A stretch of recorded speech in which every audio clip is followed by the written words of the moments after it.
Namaste. Welcome to First PU Electronics classes. Today, let us see a new theorem. That is the second theorem in your syllabus. That is Thevenin's theorem. ನಿನ್ನೆವರೆಗೆ ನಾವು ಕೆಲವು problem ಅನ್ನು solve ಮಾಡ್ತಾ ಇದ್ವಿ. ಅದು ಯಾವುದು ಅಂತ ಕೇಳಿದ್ರೆ super position theorem. Super position theorem ಎಂದು ದೊಡ್ಡ ಸ್ಟೇಟ್ಮೆಂಟ್. ಅದನ್ನು ಸ್ಕಿಪ್ ಬ್ರೇಕ್ ಮಾಡಿ ಒನ್ ಬೈ ಒನ್ ನಾವು ನೋಡ್ತಾ ಹೋಗಬೇಕಾಗ್ತದೆ, ಅರ್ಥ ಮಾಡಿಕೊಳ್ಬೇಕಾಗ್ತದೆ. ಬಟ್ ಇದೊಂದು ಆ ರೀತಿ ನೋಡಿದರೆ ತುಂಬ ಸಿಂಪಲ್ ಸ್ಟೇಟ್ಮೆಂಟ್, ಅರ್ಥ ಮಾಡಿಕೊಳ್ಳಿಕ್ಕೆ ಹೇಳಿದ್ದೀನಿ ನಾನು. ತುಂಬ ಸಿಂಪಲ್ ಸ್ಟೇಟ್ಮೆಂಟ್. ಓಕೆ, ಏನಿದ್ರೆ ಹಿಸ್ಟ್ರಿ ಅಂತ ಕೇಳಿದರೆ, ಇನ್ 1883 French engineer Leo Charles Thevenin ಅಂತ ಲಿಯೋ ಚಾರ್ಲ್ಸ್ ಥೆವೆನಿನ್ ಹೇಳುವಂತಹ ಇಂಜಿನಿಯರ್ ಈ ರೂಲನ್ನು, ಈ ಥಿಯರಮನ್ನು ಫ್ರೇಮ್ ಮಾಡಿದ್ರು. ಯಾಕೆ ಅಂತ ಕೇಳಿದರೆ ಇಂಟೆನ್ಷನ್ ಇಷ್ಟೇ: ಯಾವುದೇ ಕಾಂಪ್ಲೆಕ್ಸ್ ನೆಟ್ವರ್ಕನ್ನು ಅದನ್ನು ಒಂದು ಈಕ್ವಲೆಂಟ್ ಸಿಂಪಲ್ ನೆಟ್ವರ್ಕ್ ಆಗಿ ಕನ್ವರ್ಟ್ ಮಾಡಿದರೆ ನಿಮ್ಮ ಅನಾಲಿಸಿಸ್ ತುಂಬ ಸುಲಭ ಅಂತೇಳಿ. ಇಷ್ಟೇ ಕಾನ್ಸೆಪ್ಟ್ ಇದು. ಸೂಪರ್ ಪೊಸಿಷನ್ ಥಿಯರಮಲ್ಲಿ ನಾವು ಯಾವುದನ್ನು ಕೂಡ ಸರ್ಕ್ಯೂಟನ್ನು ಮ್ಯಾನಿಪುಲೇಟ್ ಮಾಡಲಿಕ್ಕೆ ಹೋಗಲಿಲ್ಲ. ಆ್ಯಸ್ ಇಟ್ ಈಸ್ ಸರ್ಕ್ಯೂಟನ್ನು ನೋಡಿಕೊಂಡು ಹಾಗೆ ಇಟ್ಬಿಟ್ಟು ತುಂಬ ಪವರ್ ಸಪ್ಲೈಯನ್ನು ಒಟ್ಟಿಗೆ ನೋಡೋ ಬದಲು ಇಂಡಿವಿಜುವಲ್ ಆಗಿ ಒಂದೊಂದು ಪವರ್ ಸಪ್ಲೈ ಎಷ್ಟೆಷ್ಟು ಇಫೆಕ್ಟ್ ಅಂತೇಳಿ ನೋಡಿಕೊಂಡು ಫೈನಲಿ ಇದರ ಆಲ್ಜಿಬ್ರಿಕ್ ಸಮ್ಮನ್ನು ತಗೊಂಡಿದ್ದೇವೆ. ಅದು ಸೂಪರ್ ಪೊಸಿಷನ್ ಥಿಯರಮ್. ಬಟ್ ಈ ಥಿಯರಮಿಗೆ ಬರಬೇಕಾದ್ರೆ ನಿಮ್ಗೆ ಗೊತ್ತಿದೆ, ಸೂಪರ್ ಪೊಸಿಷನ್ ಥಿಯರಮಲ್ಲಿ ಎಷ್ಟು ಲೆಂತಿ ಪ್ರೊಸೆಸ್ ಇದೆ ಅಂತ ಹೇಳ್ಕೊಂಡು ಪ್ರತಿಯೊಂದು ಸಿಸ್ಟಮನ್ನು ಕೂಡ, ಪ್ರತಿಯೊಂದು ಪವರ್ ಸಪ್ಲೈ ಕೂಡ ನೀವು ಇಂಡಿವಿಜುವಲ್ ಕೊಡಬೇಕಲ್ಲ. ಬಟ್ ಈ ಥಿಯರಮಲ್ಲಿ ಏನು ಮಾಡಿದ್ದಾರೆ ಅಂತ ಕೇಳಿದರೆ, ಎಷ್ಟೇ ದೊಡ್ಡ ಕಾಂಪ್ಲೆಕ್ಸ್ ನೆಟ್ವರ್ಕ್ ಇರಲಿ, ಆ ಸರ್ಕ್ಯೂಟನ್ನು ಫಸ್ಟ್ ಒಂದು ಸಿಂಪಲ್ ನೆಟ್ವರ್ಕ್ ಆಗಿ ಕನ್ವರ್ಟ್ ಮಾಡುವಂಥದ್ದು. So any complex circuit can be converted into an equivalent circuit, equivalent simple circuit which has only one power supply and one series resistance and its series internal resistance, okay, with reconnected load. Load ಅನ್ನು ನಾವು ಹಾಗೆ ಇಟ್ಟುಬಿಡ್ತೇವೆ, ಅದನ್ನು ಮುಟ್ಲಿಕ್ಕೆ ಹೋಗೋದಿಲ್ಲ. ಯಾಕಂದರೆ ನಮ್ಮ intention ಇರೋದು ಎಲ್ಲ ಕೂಡ ಲೋಡ್ ಮೇಲೆ, ನಮ್ಮ ಫೈನಲ್ ಟಾರ್ಗೆಟ್ ಲೋಡ್. ಹಾಗಾಗಿ ನಾವು ಲೋಡನ್ನು ನಾವು ಟಚ್ ಮಾಡೋದಿಲ್ಲ. ಬಟ್ ಅದಕ್ಕಿಂತ ಮೊದಲಿರುವಂಥ ತುಂಬ ರೆಸಿಸ್ಟರ್ಸ್ ಇರ್ಬೋದು, ಎಲ್ಲವೂ ಇರ್ಬೋದು, ಅದೇನು ಏನೆಲ್ಲ ಕಾಂಪೊನೆಂಟ್ಸ್ ಎಲ್ಲವನ್ನು ಕೂಡ ನೀವು ರೀಪ್ಲೇಸ್ ಮಾಡಿ ಒಂದು ಸಿಂಪಲ್ ಸರ್ಕ್ಯೂಟ್ ಆಗಿ ಕನ್ವರ್ಟ್ ಮಾಡ್ತೇವೆ. ಆಮೇಲೆ ನಿಮ್ಮ ಬೇಕಾದಂಥ ಅನಾಲಿಸಿಸನ್ನು ಮಾಡಲಿಕ್ಕೆ ಹೋಗ್ತೀರಿ ನೀವು. ಇದು ಇದರಲ್ಲಿರುವಂಥ ಬೇಸಿಕ್ ಪ್ರಿನ್ಸಿಪಲ್, ಅದರ ಥೀಮ್ ಇರುವುದು ಅಷ್ಟೇ. ಓಕೆ, ಸೊ ಥೆವೆನಿನ್ಸ್ ಥಿಯರಮ್ ಯಾಕೆ ಬಂತು? ಥೆವೆನಿನ್ಸ್ ಅಂತೇಳಿ ಯಾಕೆ ಹೇಳಿದ್ರೆ, ಲಿಯೋ ಚಾರ್ಲ್ಸ್ ಥೆವೆನಿನ್ ಅವನ ಹೆಸರು, ಅದು ಇಂಜಿನಿಯರ್ನ ಹೆಸರು, French engineer. Okay, so rule ಬಂದದ್ದು 18th century, 1883. Okay, first look at the statement of this theorem. Any two terminal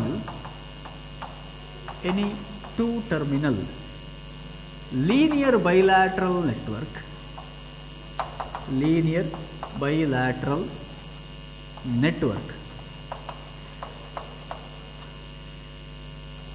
consisting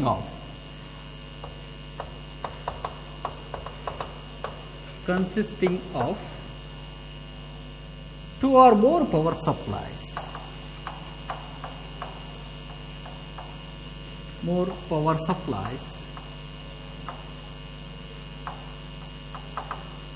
and resistors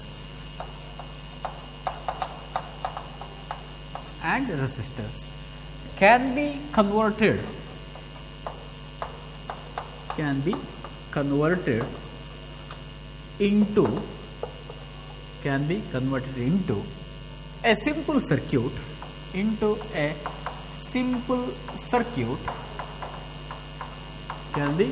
into a simple circuit,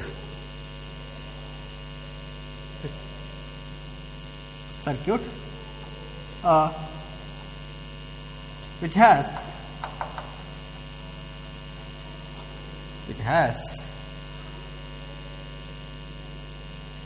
a which consists of a single power supply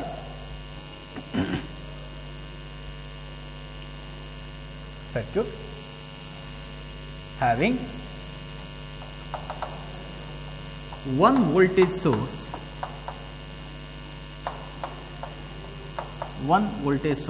VTH with the series internal resistance RTH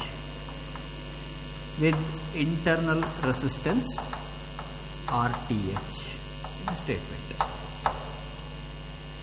So any two-terminal bilateral network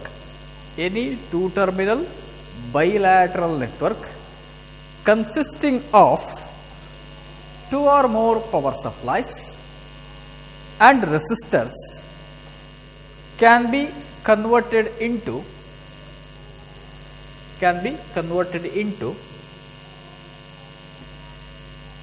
a simple circuit having one voltage source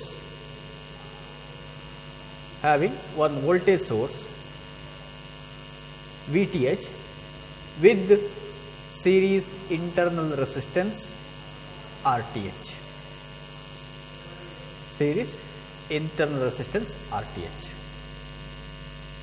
Okay, ಇದು statement. So ಇನ್ನೊಮ್ಮೆ repeat ಮಾಡ್ತೇನೆ ನಾನು. Any two terminal linear bilateral network consisting of two or more power supplies and resistors can be converted into a simple circuit having one voltage source VTH with the series resistance RTH. This statement. Okay, I'll explain it. Okay, any two terminal, ಯಾವುದೇ two terminal, ಎರಡು terminal ಇರಬೇಕು. ಒಂದು device ಅಂತೇಳಿ ಆಗಬೇಕಿದ್ರೆ ಅದಕ್ಕೆ ಎರಡು terminal ಬೇಕು. ಒಂದು supply, ಇನ್ನೊಂದು ನ್ಯೂಟ್ರಲ್ ಅಥವಾ ಫೇಸ್ ನ್ಯೂಟ್ರಲ್, ಈ ಥರ ಏನಾದ್ರು ಪ್ಲಸ್ ಮೈನಸ್ ಹೀಗೆಲ್ಲ ಹೇಳ್ಬೋದು. ಸಿಂಗಲ್ ವೈರಲ್ಲಿ ಯಾವುದೇ ಸಿಗ್ನಲ್ ನಮಗೆ ಟ್ರಾನ್ಸ್ಮಿಟ್ ಮಾಡಲಿಕ್ಕೆ ಆಗೋದಿಲ್ಲ, ಕೊಡಲಿಕ್ಕೆ ಆಗೋದಿಲ್ಲ. Okay, so two terminal linear ಮತ್ತು ಬೈಲಾಟ್ರಲ್ ಎರಡು ಸೇಮೆ, ಎರಡು ಕೂಡ ಸೇಮ್ ಟೈಪ್ ಆಫ್ ಸರ್ಕ್ಯೂಟ್ ಅನ್ನು ಹೇಳುವಂಥದ್ದು. ಲೀನಿಯರ್ ಬೈಲಾಟ್ರಲ್ ಕನ್ಸಿಸ್ಟಿಂಗ್ ಆಫ್ ಏನಲ್ಲಿ ಅಂತ ಕೇಳಿದರೆ ಏನಿರ್ಬೋದು ಅದರಲ್ಲಿ ಅಂತ ಕೇಳಿದರೆ ಎರಡು ಅಥವಾ ಎರಡಕ್ಕಿಂತ ಹೆಚ್ಚು ಅಥವಾ ಒಂದಕ್ಕಿಂತ two or more power supply, ಎರಡಕ್ಕೆ ಎರಡು ಎಷ್ಟು ಇರ್ಬೋದು, ಎಷ್ಟು ಪವರ್ ಸಪ್ಲೈ ಬೇಕಿದೆ ಇರಲಿ, ನಮಗೇನು ಪ್ರಾಬ್ಲಮ್ ಇಲ್ಲ. ಎಷ್ಟು ಬೇಕಿದ್ರೆ ರೆಸಿಸ್ಟರ್ಸ್ ಇರ್ಬೋದು ಅಲ್ಲಿ, ಆ ಸರ್ಕ್ಯೂಟಲ್ಲಿ ಎಷ್ಟು ಇರ್ಬೋದು. So I mean that will be A complex circuit. ಅವ್ರು ಹೇಳಿದ ಏನು ಅಂತ ಕೇಳಿದ್ರೆ ಕಾಂಪ್ಲೆಕ್ಸ್ ಸರ್ಕ್ಯೂಟ್ ಆಗಿರಲಿ, ಯಾವುದೇ ನೆಟ್ವರ್ಕ್ ಆಗಿರಲಿ, ಕ್ಯಾನ್ ಬಿ ಕನ್ವರ್ಟ್ ಆಗೋದು ಅಂದರೆ ಅದನ್ನು ನಾನು ಚೇಂಜ್ ಮಾಡ್ಬೋದು ಈಗ ವಿದೌಟ್ ಆಲ್ಟರಿಂಗ್ ದ ಫಂಕ್ಷನ್. ಅದು ಮಾಡೋ ಕೆಲಸವನ್ನೇ ಈ ನನ್ನ ಕನ್ವರ್ಟ್ ಮಾಡಿ ಆದಮೇಲೆ ಮಾಡುವಂಥ ಸಿಂಪಲ್ ಸರ್ಕ್ಯೂಟ್ ಮಾಡ್ತದೆ. Can be convert into A simple circuit having, ಆ ಸರ್ಕ್ಯೂಟಲ್ಲಿ ಏನಿದೆ ಅಂತ ಕೇಳಿದರೆ ಹ್ಯಾವಿಂಗ್ ಒನ್ ವೋಲ್ಟೇಜ್ ಸೋರ್ಸ್, ಅಲ್ಲಿ ಒಂದು ವೋಲ್ಟೇಜ್ ಸೋರ್ಸ್ ಇದೆ. ಆ ವೋಲ್ಟೇಜ್ ಸೋರ್ಸ್ಗೆ ಏನು ಹೆಸರು ಕೊಟ್ಟಿದ್ದಾರೆ ಅಲ್ಲಿ, VTH. ವಿ ಅಂದರೆ ವೋಲ್ಟೇಜ್, ಟಿ ಅಂದರೆ ಥೆವೆನಿನ್ಸ್ ವೋಲ್ಟೇಜ್, ಅದು VTH with series internal resistance RTH. Okay, ಆ ವೋಲ್ಟೇಜ್ ಸೋರ್ಸ್ನೊಟ್ಟಿಗೆ ಒಂದು ಸಿಂಗಲ್ ಇಂಟರ್ನಲ್ ರೆಸಿಸ್ಟೆನ್ಸ್ RTH ಬರ್ತದೆ. ನಿಮ್ಗೆ ಗೊತ್ತಿದೆ ವೋಲ್ಟೇಜ್ ಸೋರ್ಸ್ ಹೇಗಿತ್ತು ಸಿಂಬಲ್, ಫಸ್ಟ್ VTH ಹೀಗೆ ಬರ್ತದೆ with series internal resistance RTH. ಇದು VTH, ಇದು Thevenin's equivalent circuit. Okay, so complex network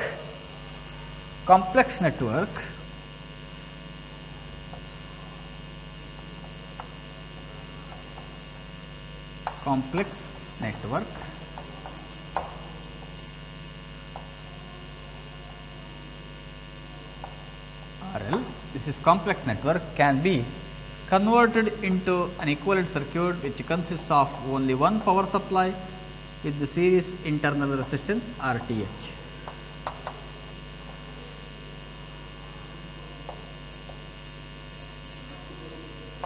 ಇದು RL, ಇದು ಕಾಂಪ್ಲೆಕ್ಸ್ ನೆಟ್ವರ್ಕ್, ಇದು Thevenin's circuit, Thevenin's equivalent circuit. Thevenin's circuit ಅಂದರೆ ಥೆವೆನಿನ್ಸ್ ಈಕ್ವಲೆಂಟ್ ಸರ್ಕ್ಯೂಟ್. ಅರ್ಥ ಆಯ್ತಲ್ಲ? ನಾವು procedure to apply Thevenin's theorem. Okay, procedure ಇಲ್ಲಿ ಬರೀತೇನೆ. Procedure steps involved to convert given complex network into a Thevenin's equivalent circuit. Procedure ಏನು? First step, identify and remove the load resistance. Identify and remove the load resistance. Identify and remove the load resistance or resistor, load resistor. Identify ಮಾಡಿ, load resistance ಅನ್ನು identify ಮಾಡಿ and remove ಮಾಡಿ, ಅದನ್ನು remove ಮಾಡಿ. Mark the open terminal as A and B. Mark the open terminal as A and B. Load resistance remove ಮಾಡಿ ಆದಮೇಲೆ ಅಲ್ಲಿ ಎರಡು ಎಕ್ಸ್ಟ್ರೀಮ್ ಎಂಡ್ಸ್ ಉಳಿತದೆ, ಅದನ್ನು ಎ ಮತ್ತು ಬಿ ಅಂತ ಮೆನ್ಷನ್ ಮಾಡಬೇಕು ಅಂತ ಹೇಳಿರೋದು. Second step, find the open circuit voltage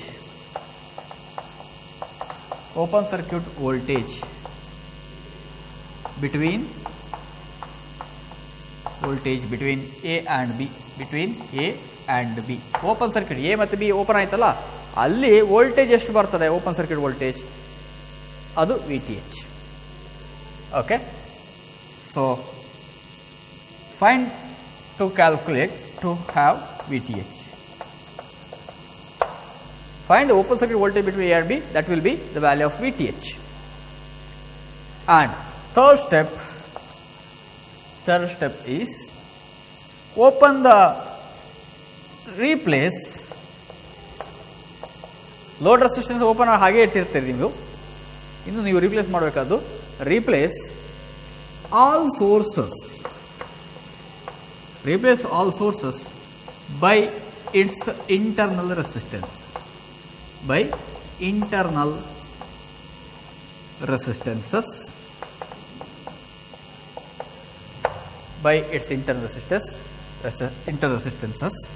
Next, fourth step, calculate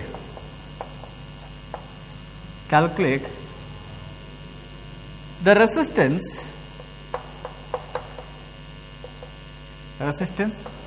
between the opened terminals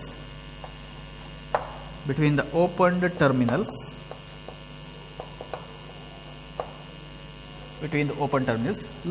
back into the circuit.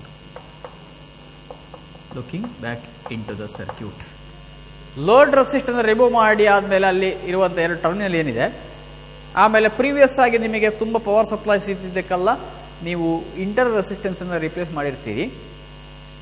Okay, ಹೇಗೆ, ಯಾವುದೆಲ್ಲ ಇಂಟರ್ನಲ್ ರೆಸಿಸ್ಟೆನ್ಸಸ್? ಐಡಿಯಲ್ ವೋಲ್ಟೇಜ್ ಸೋರ್ಸ್ಗೆ ಶಾರ್ಟ್ ಸರ್ಕ್ಯೂಟ್, ಕರೆಂಟ್ ಸೋರ್ಸ್ ಇದ್ರೆ open circuit, ಇದನ್ನು replace ಮಾಡಿರ್ತೀರಿ. ಆಮೇಲೆ ನೀವು ರೆಸಿಸ್ಟೆನ್ಸನ್ನು ಅದನ್ನು ಎರಡು ಎಕ್ಸ್ಟ್ರೀಮ್ ಎಂಡ್ನ ತಿಳ್ಕೊಂಡು ಎ ಬಿ ಅಂತ ತಿಳ್ಕೊಂಡು ಅದರ ಇಂಟರ್ ಈಕ್ವಲ್ ರೆಸಿಸ್ಟೆನ್ಸ್ ಕ್ಯಾಲ್ಕುಲೇಟ್ ಮಾಡಬೇಕು into the circuit. And this is RTH. ಅದೇನು? ಅದು RTH. Finally, redraw the circuit. Draw Thevenin's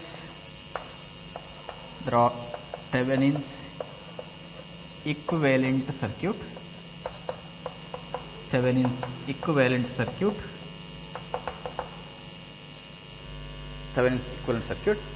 Here is Thevenin's equivalent circuit. ಅದನ್ನು ನೀವು ಆ ಸರ್ಕ್ಯೂಟ್ ಫಸ್ಟ್ ಡ್ರಾ ಮಾಡಿ, VTH ಇರುವಲ್ಲಿ ಆ ವೋಲ್ಟೇಜ್ ಏನು ಕ್ಯಾಲ್ಕುಲೇಟ್ ಮಾಡಿ ಬಂದಿದೆ ಅದನ್ನು ಬರೀಬೇಕು. RTH ಅಂತ ಹೇಳಿ ಏನು ರೆಸಿಸ್ಟೆನ್ಸ್ ವ್ಯಾಲ್ಯೂ ಕ್ಯಾಲ್ಕುಲೇಟ್ ಮಾಡಿದ್ದೀರಿ ಅದನ್ನು ಬರೀಬೇಕು. And reconnect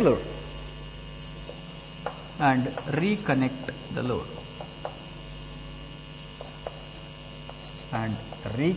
load. Okay, next, sixth one, calculate load current and load voltage.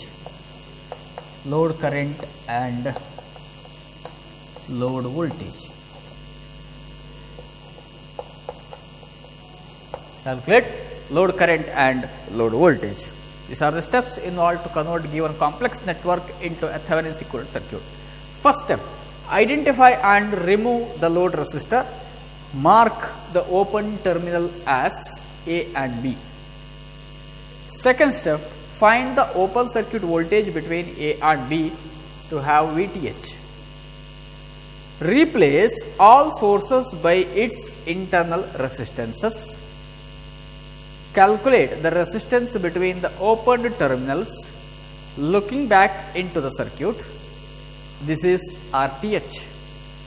And fifth step is draw Thevenin's equivalent circuit and reconnect the load. Sixth one, calculate load current and load voltage. Okay. Next.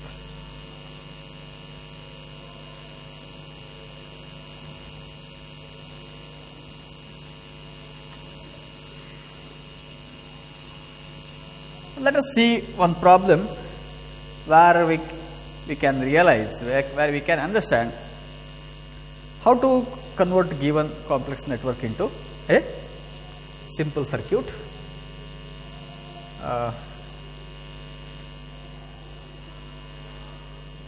Directly we can go the problems. The first problem is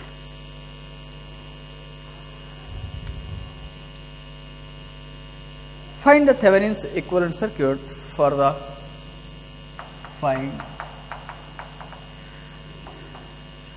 Thevenin's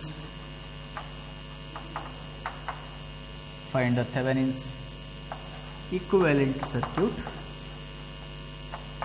Find the Thevenin's equivalent circuit for the circuit given below, for the following circuit.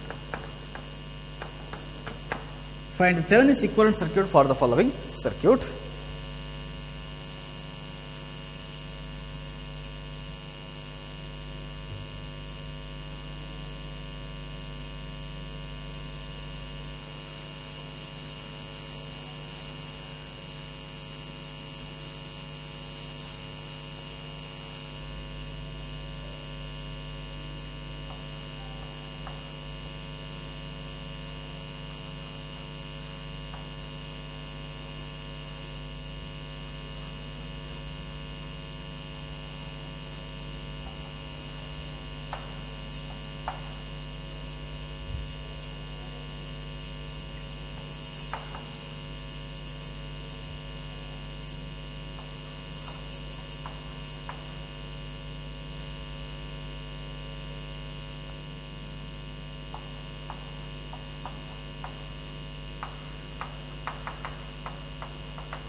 RL 1 kilo.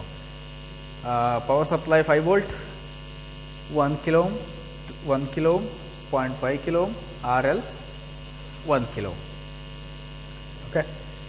First, to find VTH, first calculation to find VTH. ನಮ್ಮ ಮೊದಲ calculation ಯಾವ VTH calculation ಮಾಡಲಿಕ್ಕೆ ಇರುವಂಥದ್ದು ಏನು ಮಾಡಬೇಕು ಅಂತ ಹೇಳಿದ್ರೆ identify and remove the load resistor. ಇಲ್ಲಿ ಲೋಡ್ ರೆಸಿಸ್ಟರ್ನ RL ಅಂತೇಳಿ ಮೆನ್ಷನ್ ಮಾಡಿರ್ತಾರೆ. ಲೋಡ್ ರೆಸಿಸ್ಟರ್ನ RL ಅಂತೇಳಿ ಬರುತ್ತೆ ಲೋಡ್ ರೆಸಿಸ್ಟರ್. ಒಂದು ವೇಳೆ ಮೆನ್ಷನ್ ಮಾಡಿಲ್ಲ ಅಂತಾದರೆ ಅಲ್ಲಿ ಏನು ಹೇಳು ಕ್ವಶನ್ ಹೇಗೆ ಬರ್ಬೋದು, ಒಂದು ಲೋಡ್ RL ಅಂತ ಮೆನ್ಷನ್ ಮಾಡಿರೋದಿಲ್ಲ ಕೆಲವೊಮ್ಮೆ. ಆಗ ಅದರ ಬದಲು ಏನು ಹೇಳ್ತಾರೆ ಅಂತ ಹೇಳಿದ್ರೆ find the Thevenin's equivalent circuit and calculate the current through 1 kilo ohm resistor, 2 ohm resistor, ಈ ಥರ ಹೇಳ್ತಾರೆ. ಫೈಂಡ್ ದ ಕರೆಂಟ್ ಥ್ರೂ ಅಂತ ಹೇಳಿರ್ತಾರೆ. ಥ್ರೂ ಯಾವ ರೆಸಿಸ್ಟರ್ ಅಂತ ಹೇಳ್ತಾರೆ, ಅದು ಯೂಶಲಿ ಎಕ್ಸ್ಟ್ರೀಮ್ ಲಾಸ್ಟಿಗೆ ಇರುವಂಥ ರೆಸಿಸ್ಟರ್ನೇ ಹೇಳಿರುವಂಥದ್ದು. ಅದಲ್ಲದೆ ಬೇರೆಯಲ್ಲಿ ಕೂಡ ಕೊಡ್ಬೋದು, ಇಲ್ಲಿ ಕರೆಂಟ್ ಕೇಳ್ಬೋದು, ಇಲ್ಲಿ ಕೇಳ್ಬೋದು, ಎಲ್ಲಿ ಕೇಳ್ಬೋದು. ಅದು ನಿಮ್ಮ ಲೋಡ್ ರೆಸಿಸ್ಟರ್ ಅಂತೇಳಿ ನೀವು ಎಸ್ಯೂ ಮಾಡಬೇಕು. ಅರ್ಥ ಆಯ್ತಾ? ಲೋಡ್ ರೆಸಿಸ್ಟರ್ ಯಾವುದು ಕೊಡೋದಿದ್ರೆ find the current through which resistor, that would be the load resistor. Okay, ಇಲ್ಲ ಪ್ರಾಬ್ಲಮ್ ಇಲ್ಲ. ಇಲ್ಲಿ RL 1 ಕಿಲೋ ಕೊಟ್ಟಿದ್ದಾರೆ. Identify and remove it and mark the open terminal as A and B. So circuit ಅನ್ನು redraw ಮಾಡಬೇಕು. 5 volt, R1 1 kilo ohm,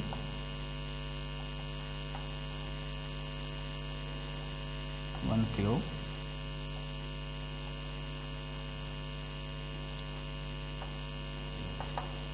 or 3.5 kilo,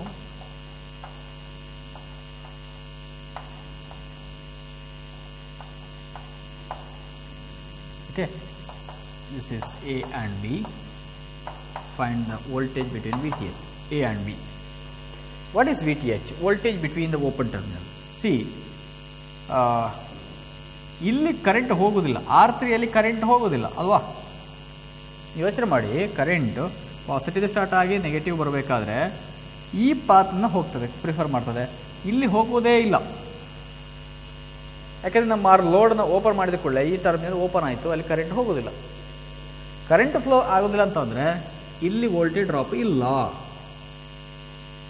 0.5 kilo resistor ಏನಿದೆ, ಇಲ್ಲಿ current ಹೋಗೋದಿಲ್ಲ ಅಂತ ಅರ್ಥ ಏನು? ಇಲ್ಲಿ ವೋಲ್ಟೇಜ್ ಡ್ರಾಪ್ ಇಲ್ಲ. ಹಾಗೆ ಕರೆಂಟ್ ಫ್ಲೋ ಆಗೋದು ಇಲ್ಲಿಂದ ಆದಮೇಲೆ ನೀವು VTH ಇಲ್ಲಿ ನೋಡೋದು ಒಂದೇ, ಇಲ್ಲಿ ನೋಡೋದು ಒಂದೇ, ಎರಡು ಸೇಮ್. ಎ ಅಂತ ಹೇಳೋದು ಇಲ್ಲಿ ಶಿಫ್ಟ್ ಮಾಡೋದು ಅಂತ ಅರ್ಥ, ಬೇರೆದಿಲ್ಲ. ಹಾಗೆ ನೋಡಿದರೆ ವೋಲ್ಟೇಜ್ ಡ್ರಾಪ್ ಅಕ್ರಾಸ್ 1 ಕಿಲೋ ನೋಡಿದರೆ ಅದು VTH ಆಯಿತು. Okay, so VTH equal to ಎಷ್ಟಾಯ್ತು ಹಾಗಿದ್ರೆ? VTH ಈಸ್ ಈಕ್ವಲ್ ಟು ಇದೇನು?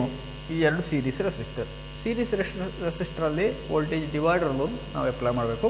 VTH equal to 5 volt into 1 kilo 1 into 10 to the power 3 voltage divider rule divide by sum of these two resistor 1K 1 into 1 1 plus 1 into 10 to the power of 3. Okay, equal to 5 plus 5 into 5 into 1 5 divided by 1 plus 2 into 10 to the power 3 cancel ಆಯಿತು. So 2.5 volt. Thevenin equal voltage is 2.5 volt. ಒಂದು calculation ಆಯಿತು. Next ಏನು? ಇನ್ನು ನೋಡಬೇಕಾದೇನು? RTH calculate ಮಾಡಬೇಕು. RTH calculate ಮಾಡಬೇಕಾದ್ರೆ ನೀವು ಸರ್ಕ್ಯೂಟನ್ನು ಹೇಗೆ ನೋಡಬೇಕು? ಸರ್ಕ್ಯೂಟಲ್ಲಿ ಪವರ್ ಸಪ್ಲೈ ಇದ್ದರೆ ಅದನ್ನು ಇಂಟರ್ನಲ್ ರೆಸಿಸ್ಟೆನ್ಸ್ ರೀಪ್ಲೇಸ್ ಮಾಡಬೇಕು. ಫಾರ್ಚುನೇಟ್ಲಿ ನಮಗೆ ಒಂದೇ ಪವರ್ ಸಪ್ಲೈ ಇದೆ ಇಲ್ಲಿ, ಹಾಗಾಗಿ ಅದು ವೋಲ್ಟೇಜ್ ಸೋರ್ಸ್, ಅದನ್ನು ಶಾರ್ಟ್ ಸರ್ಕ್ಯೂಟ್ ರೀಪ್ಲೇಸ್ ಮಾಡಬೇಕು. So to find RTH, first power supply is shorted and 1K resistor, this is 1K, ಇದು 1K 0.5K, ಇದು ಓಪನ್ ಟರ್ಮಿನಲ್. ಇಲ್ಲಿ 1K 1 ಕಿಲೋ 0.5 ಕಿಲೋ, ಇಲ್ಲಿ RTH A B RTH. Okay, ಈಗ RTH calculate ಮಾಡಿ. RTH resistance looking back into load. ಇದು load, ಇಲ್ಲಿಂದ ಹಿಂದೆ ನೋಡುವಾಗ ಏನು ರೆಸಿಸ್ಟರ್ ಕಾಣ್ತದೆ ಅದು RTH, Thevenin equal to resistance. RTH ಇಷ್ಟಾಯ್ತು. ಆಗಿದೆ RTH ಈಕ್ವಲ್ ಟು ಇಲ್ಲಿಂದ ಹೀಗೆ ಬರಬೇಕು, ಅಂದರೆ 0.5K 0.5 into 10 to the power 3 plus ಆಮೇಲೆ ಬರೋದು ಇದೆರಡು parallel combination of 1K parallel 1K equal to 500 plus 1K 1 into 1 divide by 1 plus 1 into 10 to the power of 3 into 10 to the power of 3 ಅಲ್ವಾ? So 500 plus 1/2 0.5 into 10 to the power of 3 equal to 500 plus 500 equal to 1K 1 kilo ohm. RTH, you got the answer 1 kilo. Therefore, Thevenin's equivalent circuit is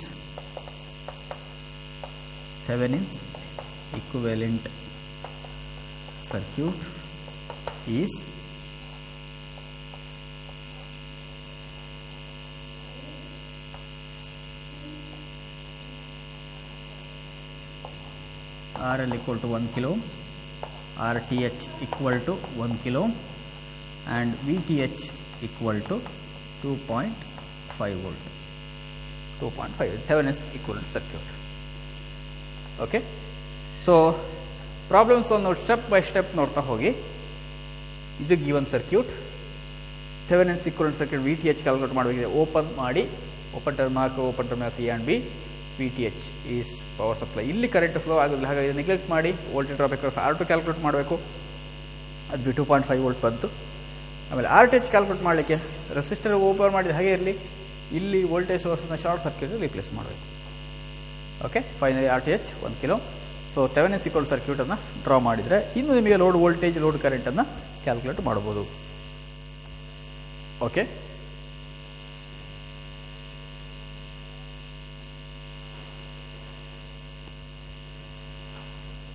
next ಇದಾದಮೇಲೆ load voltage ಹೇಗೆ calculate ಮಾಡಿ ನೋಡುವ.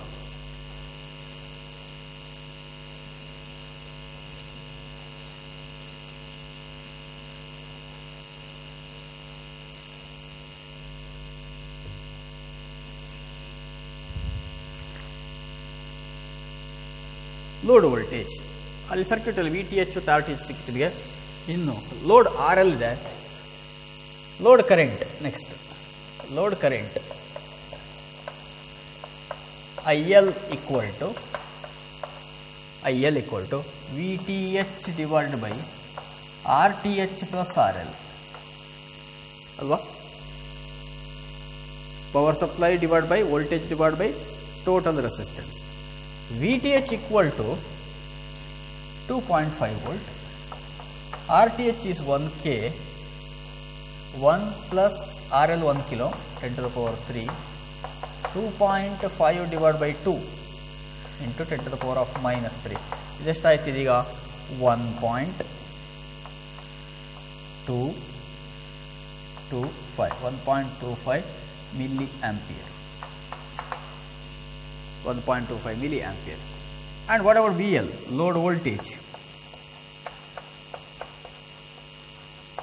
Load voltage VL equal to IL into RL. Okay, IL is 1.25 milli into 10 to the power minus 3 into RL 1 kilo, 1.25 volt. 1.25 volt. ಇದು load current ಮತ್ತೆ load voltage. Okay,